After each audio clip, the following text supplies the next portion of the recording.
Let's take a closer look at the new Micro Galaxy Squadron, Obi-Wan's Jedi Starfighter from Jazwares. Varykino, living the Star Wars life.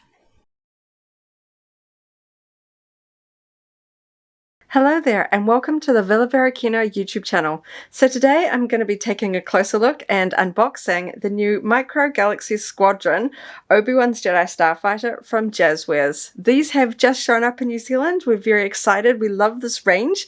We've already taken a closer look at some of the other vehicles from the range, but I am a big fan of the Jedi Starfighter ship design, so I was very excited to see this one included in the Series 1 offering in this new collection. This one has the launch edition sticker.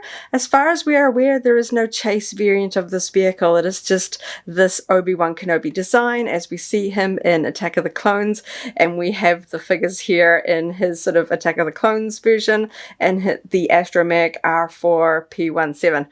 So this one also includes the Hyperspace ring, which is quite cool because there just aren't that many collectible versions of the Starfighter that include that Hyperspace ring.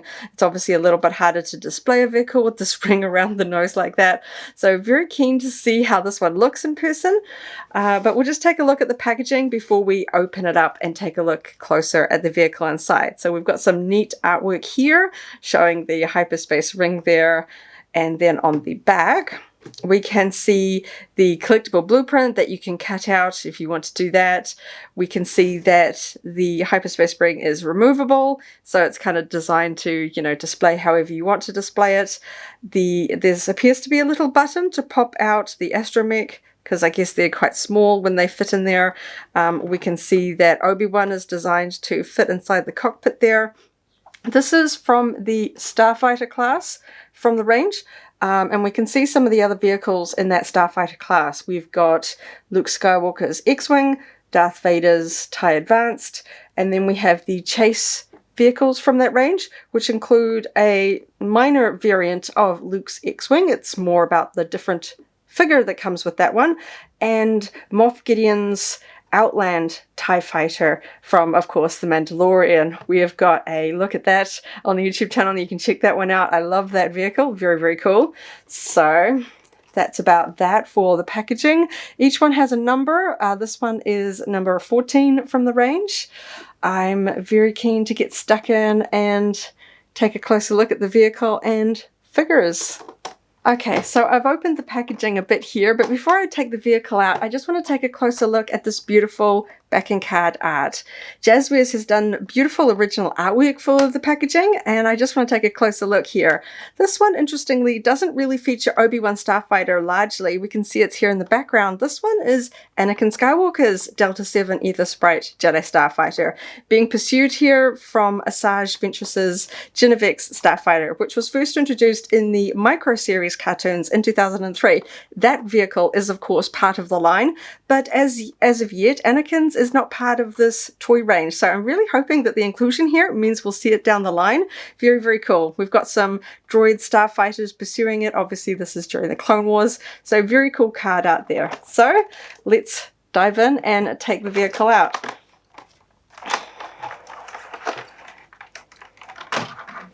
Okay, so the last little bit of packaging here, of course, we've got this beautiful foil across the front. We've got the bottom half of some art here. We've got mostly droid starfighters here, sort of going through an asteroid field. Obviously, Obi-Wan Starfighter is predominantly seen in the Starfield chase with Jango Fett in Attack of the Clones. But we've got droid starfighters, which aren't really seen till later. It's kind of an interesting mishmash there, but beautiful art nonetheless. I like to keep these components of the packaging just because of that sort of original art there. So now we are on to the vehicle itself. So this one's packaged a little bit differently to some of the other starships that I've had a look at. Just pop that out of the way because of this extra component of the Hyperspace ring. So I gotta get all these components out here. So this is always the tricky part, is figuring out how to get these ones out.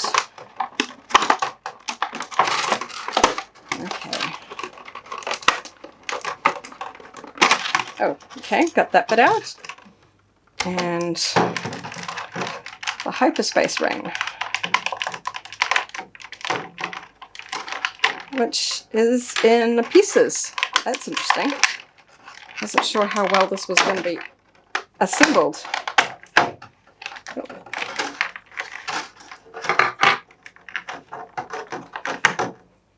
Okay, and we've got the little case that includes the figures. I'm just going to pop that to the side. We can get that one out of the way. Okay, so looking at all the pieces we've got the Jedi Starfighter here. We've got the sort of the engine component for the hyperspace ring. And then the ring itself comes in 2 pieces. So, gonna see how well I can assemble this. There isn't really an instruction booklet, so I'm just gonna hopefully get this right. The pieces, it looks like, okay, there are some stripes and some solid pieces, so I'm gonna have to see which way is round. I'm gonna just take a minute to double check the packaging to make sure that I assemble this correctly. Okay, so looking at the picture on the side of the box a little bit more closely, it looks like this is the top piece and this goes underneath. So let's see how easy this is going to be to put it together. So, okay, there is a notch there.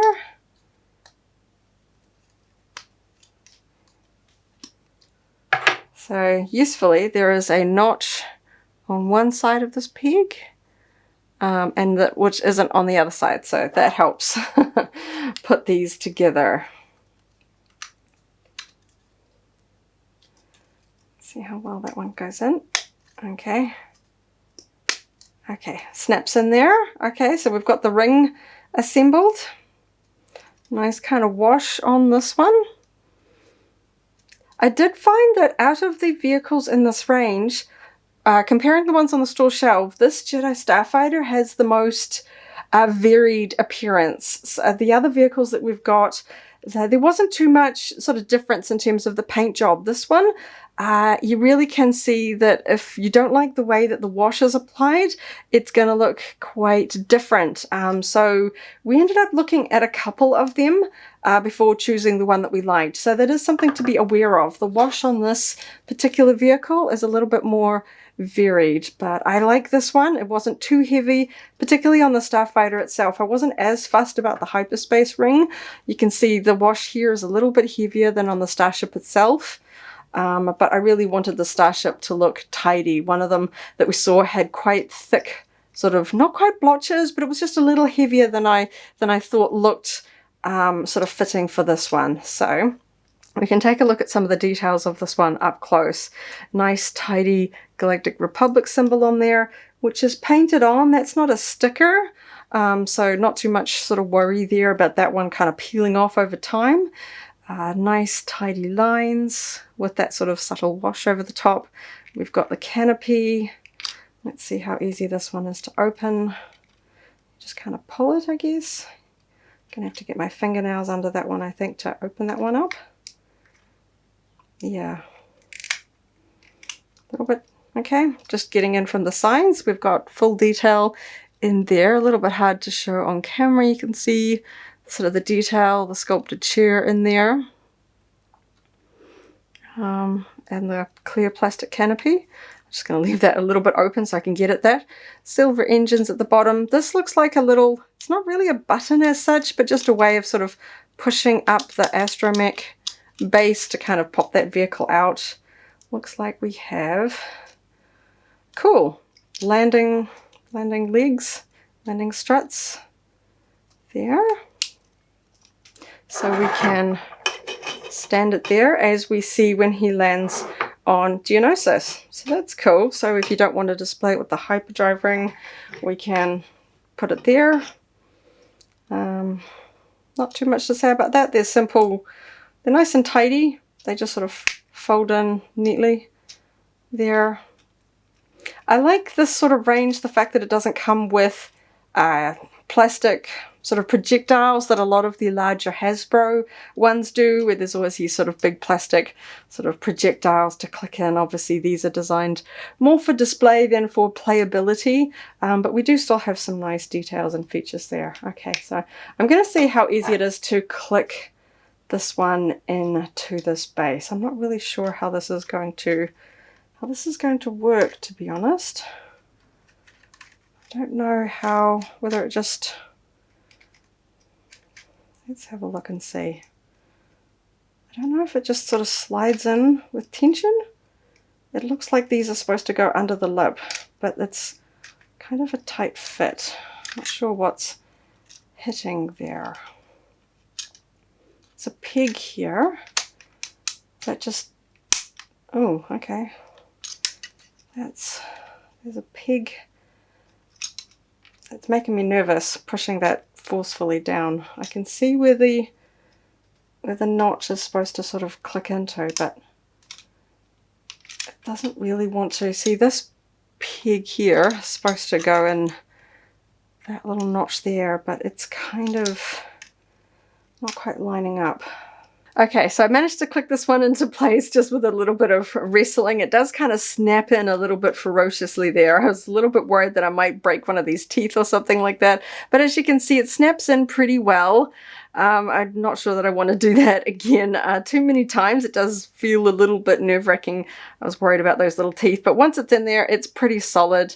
That one's not really going to come off anywhere. You can see that it all looks pretty uniform once assembled.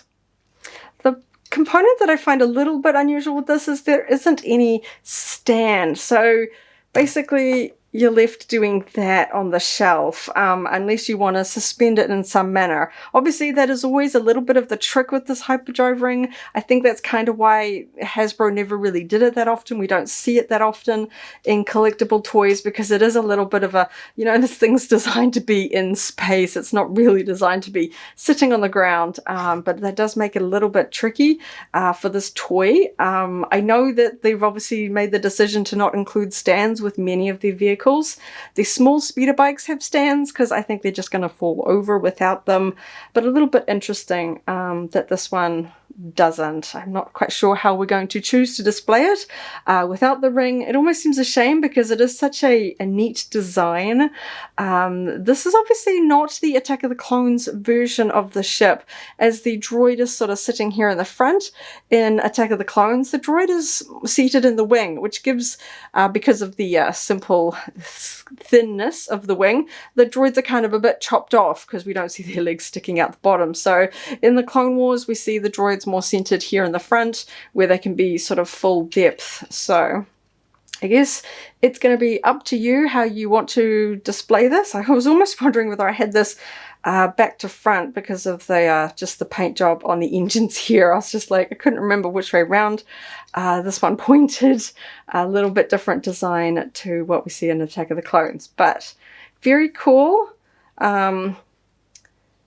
Yeah, still a little bit puzzled about how I'm going to display that. I'm not quite sure which way I prefer, but for now I'm just going to pop that there in the background and take a closer look at the two little vehicles we have from the set. So we have the Episode 2 era Obi-Wan Kenobi and the Astromech R4 P17 or P17. So each of the little figures come in these little plastic trays, nice and safe. I did notice, like this Jedi Starfighter, a little bit of variability with the paint job on these figures that you might see if you have the opportunity to see these in stores. You can check out the paintwork. Obviously these are pretty small figures. The paintwork is not the most precise. So do just, if you have the opportunity to see these in stores, take a look and see what you think about the paint job. For their scale, there's a pretty good amount of detail really. You can see his Jedi boots. There's silver along the side for his lightsaber belt, and of course his face and hair. For the droid, same sort of thing, sculpted in white plastic with minimal paint application for the dome, front detail, and a little bit on the legs. So nothing much to see there. Sometimes you see ones that are sort of a little bit more misaligned with the paint than others, so that's just something to look out for. As with all kind of toys, I specifically always do that with Hasbro just to check. So the Astromech, there's a little peg. Let's see how easy it is to get him to align on that peg. I'm going to take a little bit of wriggling to get him to go down. Okay, there we go. Just wriggling to get him seated on that peg nicely. He fits in there pretty well and cute. Looking ready to go. So the little figures, you can generally put their arms up simple articulation. The head doesn't move, but their arms generally come up and they pivot at the waist. Oh, this one's very stiff. Okay. He needs to, okay. Ooh, okay. He's very stiff at the waist compared to the other figures that I've opened already. He has to bend at the legs to put him in the cockpit. So that's a bit stiff. Okay, let's get this cockpit open. There isn't like a good little notch to grab this one. Okay, there we go. And we can sit him in there. Sits pretty well once you get him into spot. And then we can close the thing and you can see him there. I like the fact that they do include figures with these vehicles so that you can sort of not get the empty cockpits in here. But that looks pretty good. Snaps together nice, well enclosed. So yeah, pretty good vehicle. There's a little bit lacking with the no stand for this one. I think we're going to have to decide whether we want to, I don't know, create a stand or put it on some acrylic line to suspend it. Definitely want to get all of these vehicles on display, and it would be a shame not to include the Hyperspace ring because it is such a neat design.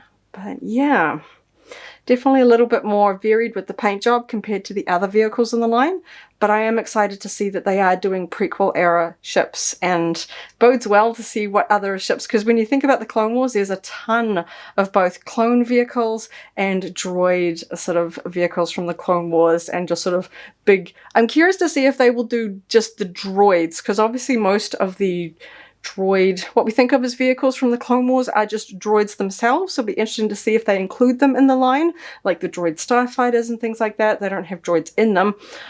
So we'll see if they class them as vehicles or not. But I'm very excited to see the Jedi ones. There's a whole host of different Jedi Starfighters by the time we get to episode 3. There's been some quite variations with the classic Jedi Starfighter shape. Hoping we'll see those as well. But yeah, I really like it. Perhaps, I mean, I really like this vehicle and design. This particular execution is perhaps not my favorite from the line so far. I think that's from the ones that I've opened so far. I really like the Outland TIE Fighter. I think that one is one of my favorites. But very happy to have this one in my collection. So thank you so much for watching my unboxing. We'll have more photos on the website soon, and may the Force be with you.